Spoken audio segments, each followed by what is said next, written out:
Hello everyone, आपका फिर से स्वागत है आरसी ग्राफिक्स चैनल पे। आज का जो टॉपिक है वो हम लोग देखेंगे कंपनी को ग्रुप करना और फिर कंपनी का डाटा को अलग करना। जैसे मान लीजिए कि ग्रुप करने का मतलब क्या हुआ कि एक कोई ओनर है और उस ओनर के अंडर 3-4 कंपनी चल रहा है, ठीक है? तो हर एक कंपनी को वो अलग-अलग करके लॉगिन करके टैली में देखेगा, तो उसमें टाइम बहुत ज़्यादा लग जाएगा। तो इसमें क्या करते हैं हम लोग, इसी को बोलते हैं ग्रुप बनाना। जैसे हम लोग व्हाट्सएप में ग्रुप बनाते हैं कि मतलब एक से ज़्यादा मेंबर जो रहते हैं 5 या 10 लोग मिल कर के ग्रुप बन जाता है, जिसमें एक मैसेज डालने पे उस 10 लोगों के पास वो मैसेज चला जाता है, ठीक है? तो इसी को एग्ज़ाम्पल के तौर पे मान सकते हैं। तो टैली में होता क्या है कि हम 4-5 कंपनी को एक साथ हम जोड़ करके रख सकते हैं, ताकि एक बार में हम सभी कंपनी का डाटा तुरंत-तुरंत चेंज करके हम देख सकते हैं। तो इसको हम लोग ग्रुप कैसे करेंगे? तो उसके लिए 2-3 कंपनी हम लोग को बनाना है टैली में। अगर टैली में कंपनी नहीं बना हुआ है तो बना लीजिएगा कंपनी। उसके बाद यहाँ पे हम लोग जाएँगे कंपनी में। यहाँ पे देखिए सिंगल अंडरलाइन है तो उसको हम लोग अल्ट के साथ प्रेस करेंगे और अगर डबल रहेगा तो उसको कंट्रोल के साथ। तो यहाँ पे सिंगल अंडरलाइन है तो हम यहाँ पे अल्ट के प्रेस करेंगे। कंपनी का फीचर्स खुल गया कुछ। तो यहाँ पे हमको जाना है क्रिएट में। क्रिएट में जैसे क्लिक करेंगे, थोड़ा देर वेट करेंगे कुछ सेकंड, उसके बाद ऑप्शन आ जाएगा।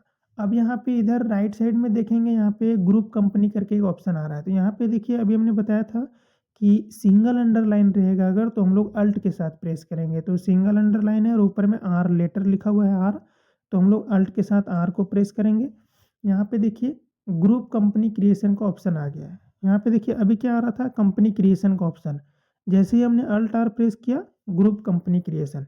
तो यहाँ पे उस कंपनी जो ग्रुप बनेगा वो ग्रुप का नाम क्या रखना चाहते हैं, तो जैसे हम रख देते हैं ऑल इन वन। इंटर करेंगे, एड्रेस आपको जो डालना है वो डाल सकते हैं। यहाँ पे स्टेट में आपको अपने स्टेट का नाम ले लेना है, जिस स्टेट से है, पिन कोड, ये सब सारा डिटेल डालने के बाद यहाँ पे मेंबर्स कंपनी में आना है। तो मेंबर्स कंपनी में क्या रहेगा कि जिस जिस कंपनी का आप इस कंपनी में ग्रुप बनाना चाहते हैं तो उसको सेलेक्ट कर लेंगे। जैसे हम आरसी ग्राफिक्स को ले लेते हैं, सेलेक्ट कंपनी में जाएंगे और यहाँ पे बहुत सारा आपको कंपनी मिल जाएगा जितना आपका बना हुआ है। यहाँ पे एक आरसी इलेक्ट्रॉनिक का ले लेते हैं, फिर से हम सेलेक्ट कंपनी में जाते हैं, 2-3 कंपनी ले लेते हैं इसमें। एक हमने बनाया था आरटीसी ग्राफिक्स, इसमें भी ले लेते हैं, ठीक है? एंड ऑफ लिस्ट करेंगे इसको, हमको इतना ही कंपनी चाहिए, ठीक है? 3 कंपनी ले लिए हैं, हम एक्सेप्ट करेंगे इसको। अब यहाँ पे देखिए आपको ऑल इन वन जो बोल्ड में लिखा हुआ है उसके नीचे देखिए ऑल इन वन लिखा हुआ है, इसके अंदर कौन-कौन ग्रुप है? आरसी ग्राफिक्स, आरसी इलेक्ट्रॉनिक्स और आरटीसी ग्राफिक्स, ठीक है? इतना समझ में आ गया? अब यहाँ पे हम जाते हैं डे बुक में। डे बुक में जैसे जाएँगे, जैसे मान लीजिए हमको देखना है सेल्स का, ठीक है?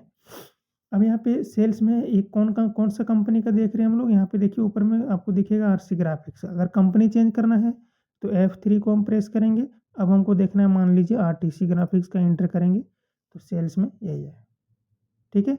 फिर से हम F3 बटन को प्रेस करेंगे, आरसी इलेक्ट्रॉनिक्स, ये देखिए। इतना समझ में आया?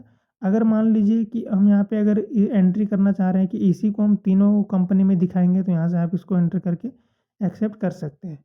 और दूसरा तरीका है कि यहाँ से हम जाएँगे, जैसे मान लीजिए मेरा ये आरसी ग्राफिक्स कंपनी है, तो इसमें से हमको चेंज करके देखना है कि कितना डे बुक में हमारा एंट्री हुआ है। तो हम यहाँ पे भी F3 प्रेस करेंगे और यहाँ पे चले जाएँगे हम आरटीसी ग्राफिक्स में। तो इसमें देखिए अलग-अलग एंट्री हुआ है, ठीक है?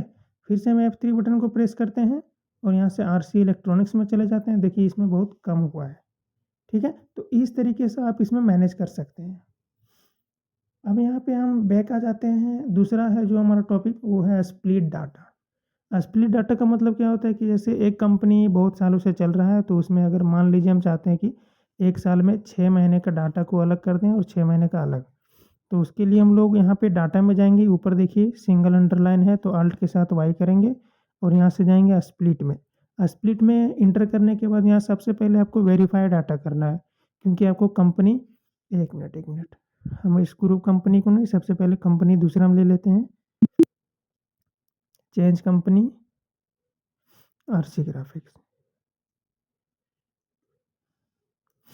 इसको ले लिए, ठीक है? यहाँ से एस्केप करेंगे, 1 मिनट।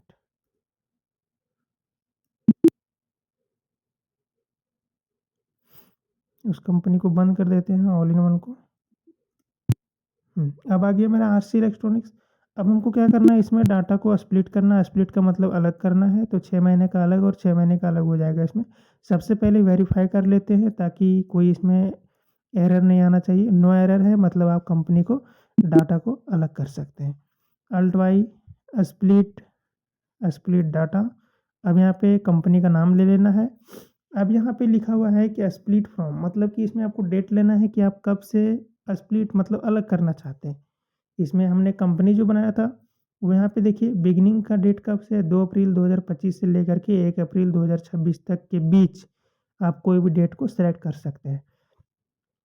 1 सितंबर 2025 क्यों लिखा हुआ है, क्योंकि 1 अप्रैल 2025 से 1 अप्रैल 2026 में जो 12 महीना हुआ तो 6 महीने का अलग और 6 महीने का अलग ये रिकमेंड कर रहा है, मतलब कि हमको सजेस्ट कर रहा है। ठीक है, तो आप अगर यही डेट रखना चाहते हैं तो रख सकते हैं, अदरवाइज इसमें चेंज कर सकते हैं। यहाँ पे चेंज करने के बाद इंटर करेंगे, यस करेंगे, फिर से यस करेंगे, कुछ टाइम लगेगा थोड़ा सा और ये डाटा आपका अलग हो जाएगा सारा। ठीक है, तो इसमें होता क्या है कि 2 ठो कंपनी बन जाएगा आपका। एक जो ओरिजिनल रहेगा आरसी इलेक्ट्रॉनिक्स, दूसरा 1 अप्रैल से इतना तक और तीसरा 1 सितंबर से। यहाँ पे देखिए 3 दिख रहा है। आरसी इलेक्ट्रॉनिक्स जो ये ओरिजिनल था पहले वाला, इसमें से हमने डाटा को अलग किया तो 2 कंपनी बन गया। एक 1 अप्रैल 2025 से लेकर के अगस्त तक और 1 सितंबर से लेकर के फिर नेक्स्ट अप्रैल 2026 तक। समझ में आ गया? तो इस तरीके से हम अपने कंपनी का डाटा को अलग कर सकते हैं और ग्रुप बना सकते हैं। अगर कोई दिक्कत है तो आप कमेंट करके पूछ सकते हैं। फिर मिलते हैं। अब जो अगला जो वीडियो आने वाला है वो रहेगा आपका वैट, टीडीएस और जीएसटी टैक्स को लेकर के। ठीक है, कि हम इसमें वैट, टीडीएस और जीएसटी का एंट्री कैसे करेंगे टैली में। फिर उसके बाद हम लोग सीखेंगे इसमें अभी बहुत सारा टॉपिक्स है, जैसे मैन्युफैक्चर हो गया, budget, interest calculation, voucher creation वगैरह सब कुछ, कॉस्ट सेंटर। ठीक है, तो अभी आप लोग जितना प्लेलिस्ट में दिया गया है वीडियो सबको एक बार फिर से प्रैक्टिस कर लीजिएगा सारा। फिर आगे मिलते हैं आप लोग नेक्स्ट वीडियो में, टैक्स कैसे इसमें एंट्री करते हैं वो। ठीक है।